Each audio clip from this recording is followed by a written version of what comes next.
So today we are actually going to be talking about a business and a homesteading concept that we are going to bring into homeschool. So if you are a homeschool mom that was like, hey, you know what, last year could have been better, or there's some things I want to change, this video is to help you set up the new year. So we're going to be talking about slow down to speed up. All right, come along and we're going to talk about it.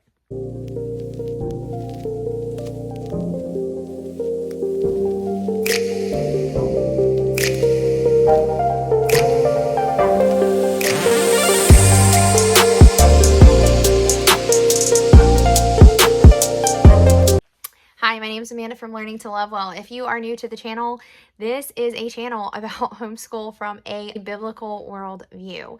And we talk about the practical, we talk about encouragement, we talk about curriculum, we talk about everything homeschool. And sometimes it integrates a little bit in with mom life and stuff like that, because let's face it, we don't stop being moms, homemakers, business women, or what other hats we wear the moment we start homeschooling.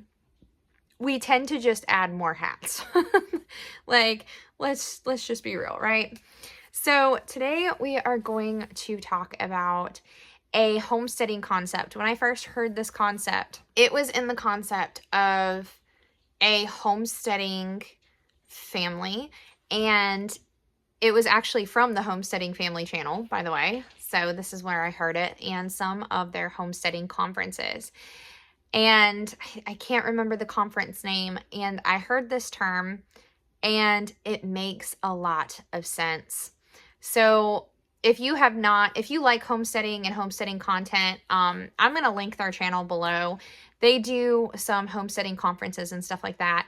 And because I'm kind of in this world where I like doing homesteading projects, I like doing things from scratch and all of those, I kind of integrate a lot of ideas.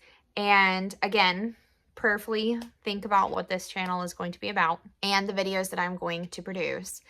And this is the concept that I felt like I needed to do the video on. And so I am going to link their channel. I don't know that I'm going to be able to find the conference. I think it was the homesteading conference that was virtual that I had first learned about this, but I'm going to apply it to homeschool today. So come along and we are going to go ahead and jump into this video. Okay, so if you have ever heard the concept, slow down to go faster, it sounds very counterintuitive. I did a quick Google search before I clicked on here, and there was an article, if I can link the article, it was about business and how they talk about business entrepreneurs tend to want to work, and they keep so busy, but some of the things that propel them actually further is slowing down so that they can then speed up. I think as humans, you either fall into one, there's two error sides, right? There's not doing enough and being lazy, and that's this error side. And then there's another error side where you're so busy and all that you do is you speed ahead.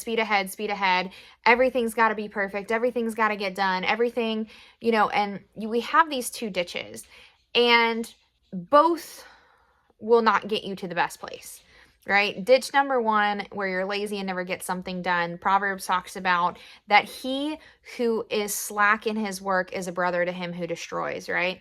But then we have this one, who they work and they work and they work and they end up burnt out. Even Proverbs talks about with much studying, there's weariness, right? So you have these two ditches. You have these two ditches, and even the Bible talks about God had 6 days where he made creation, and then 7th day he rested. There's always those two ditches where we can get into. Either we don't do enough and we kind of procrastinate and take the lazy way, or we can be so productive minded that we forget that we need to slow down and take inventory and really think about what we are actually doing. So this concept where you are talking about where we are slowing down to really think about what we need to get done. If you're like me, we are off this week. So we are taking a little bit of a Christmas break, and we have about a week and a half to 2 weeks off. We're going to see how it plays out and what ends up happening. This is the thought. During this time, I have a lot of things that I can be getting done in order to help me for the upcoming homeschool season, right? If you are just tackling every little thing that comes your way, and I'm not saying that's bad, prayerfully tackling the things that God has put in front of you is wonderful. Sometimes we can plan out our days so much that we fill up all of our plans and get frustrated when it doesn't happen. And man, that can happen. That can totally happen. And I believe in having flow and bend and not rigid schedules, because life is unpredictable. We never know what's going to happen. Only God does. And so we ask God to establish our steps. But there's another side to that too. And sometimes if you are just tackling just the next thing, sometimes we neglect the things that would actually benefit us the most if we tackled those for the things that we just see right in front of us. So like, for example, during this time off, in order to help me be a better homeschool mom, I could tackle the things that are going to make it harder for me to homeschool in the coming months. So if you guys don't know, I'm also a gardener. Another thing that I do is I tend to craft. I do sewing projects and things like that. And I don't share a lot of that on this channel because I haven't felt like that's really what I'm supposed to be doing. And sometimes we have more projects calling to us than we have time in the day. And not every project that calls out to us is necessarily the next project that we need to do. So the idea of slow down to hurry up is the idea of taking time to walk through your house, walk through your homeschool closet, walk through mentally the things that need to get ordered, the things that need to get done for the coming months, and start putting down priority lists. Now, I have in my planner, which this is not open to the public, but if you guys are ever interested in me making some downloadable worksheets for you guys, just let me know. I find that when I have one place that I go to everything for, it really helps. So whether that's a notebook or whatever, make a page during this time and prayerfully start walking through your house, walking through your homeschool closet, walking through or your homeschool room, flip through some of the curriculum that you're using, go around your house and start writing down, like, if I started homeschool tomorrow, what would be the wisest thing that I could do for my time? What would be the thing that would take the most stress off during the next homeschooling week? What would be the things that I need to accomplish in order to make the flow easier coming up in the next couple of weeks or months? By doing that, you're not just tackling the things that just come up right away. You're starting to focus on, and prayerfully do this. Don't just do it, because God knows ultimately, and He can guide our steps, and He does guide our steps when we ask Him to. Prayerfully focus on the things that will help.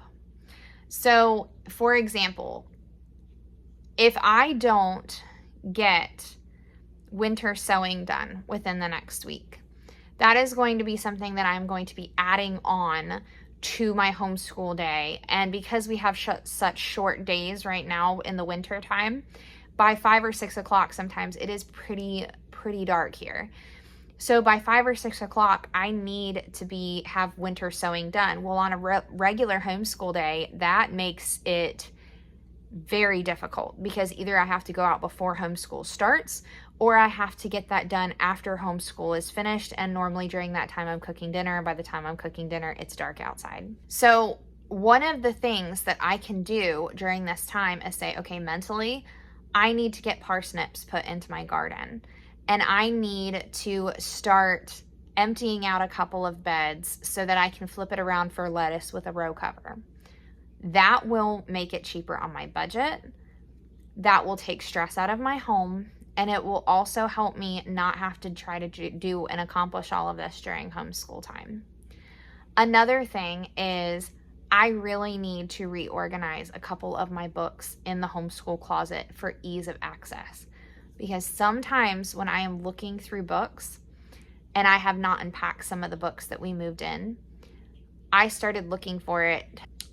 There's a couple of kids that need to go through some education books that I walk my kids through for, I've actually talked about it on this channel for like God's Design for Sex. My younger kids are starting to enter into that place where they need to start learning, and they're in that age group. And I have not gone through it with them because they were in the garage. And so I was prayerfully looking for it, found it, thank you, Jesus, and felt like it was in the garage. It was in the garage. Well, my daughter found it in the garage, brought it back in, but we need to start unpacking some of those books so we will have those readers for the coming up year. That is going to be something that I do need to do, is start bringing any books that were there. Another example is I know that lunch times sometimes are more of a hectic time if I don't have things pre-prepped, because we make a lot of our food from scratch. So Lord willing, I can prayerfully look through some recipes, get maybe some casseroles and things prepped and in the freezer, start looking up recipes that are easy and throw together dinners that I can put in the crock pot during that time. All of these things, if I start making lists and writing them down, and instead of me becoming overwhelmed by the season, while I'm in my quiet time, while I am, taking time away from everyone, the best thing I can do is prayerfully start listing the things that will make things flow a little bit easier. And this is not like an hour-long process. This is something you could probably start doing within the length of this video, is start brainstorming, like, where are the points in my homeschool that make it very difficult for me to get stuff done? Okay, what can I do to change that? Ask God, ask for wisdom, and start implementing those things little by little. You don't have to take up a whole day to do it. Ask the Lord, like, where can I fit this in my schedule? Be prayerful, be wise with your time. Maybe, I don't know if you're like me, sometimes I'll put on a YouTube video and I'll go make something in the kitchen, or I'll go watch a YouTube video while I'm cooking or cleaning or something like that. But be wise with your time and slow down enough to where you can start to think and plan and use that time to prayerfully prioritize the things that could really benefit your homeschool schedule, your time, and really monopolize the time that you have, so that whenever you are in the busy throes of life, you're not overwhelmed. You already have backups. You already have things going, so that for the next little bit of time, you have the opportunity to just be like, you know what? I've already prepped this. I've already looked through all the homeschool books. I've already got them in. I've already deep cleaned maybe the things that were irritating me during homeschool that I couldn't get to. Maybe I need to finish a couple of those projects because I've got some birthdays coming up. And if I go ahead and get those out of the way, then I'm not going to have to worry about it, because I know once we get into homeschool, this is going to take a back burner seat. And start thinking about those things. And again, when I say think, I'm also meaning prayer. Prayerfully talk to Jesus about those decisions and what will benefit you the most, because homeschool is a marathon. It is not a sprint. We are constantly having to readjust. Like I said, most homeschool moms are not just homeschooling their kids. They are wearing hats. They are wearing like content creators, or they're doing sewing projects. They're running businesses. They have gardens. They're cooking from scratch. Maybe they have a full-time side job to be able to afford doing what they're doing. Like, every single one of us have got so much going. So if you can take the time, again, this video probably will be about 15 minutes long, 16 minutes long. If you can take the time in that time to prayerfully sit with the Lord and just be like, okay, Lord, you said if I asked for wisdom, you'd give it. That's James 1:5. Lord Jesus, I just ask for wisdom, and start prayerfully looking. Take your notebook, like I have my planner here.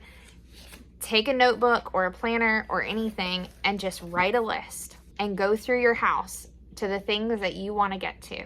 And maybe you don't cross off everything for that list, but now you have a good running list of all the mental inventory of all the things that you need to get done. And you have it in a place where you can thoughtfully process through, what do I have time for? What can I get done today that will help me tomorrow? And what do I need to accomplish to make the flow of my homeschool in the coming weeks go a little bit easier, so that I can be spread out and do what I need to do all of these days for my children and show up and be the best homeschool mom I can be. Well, that's all I got.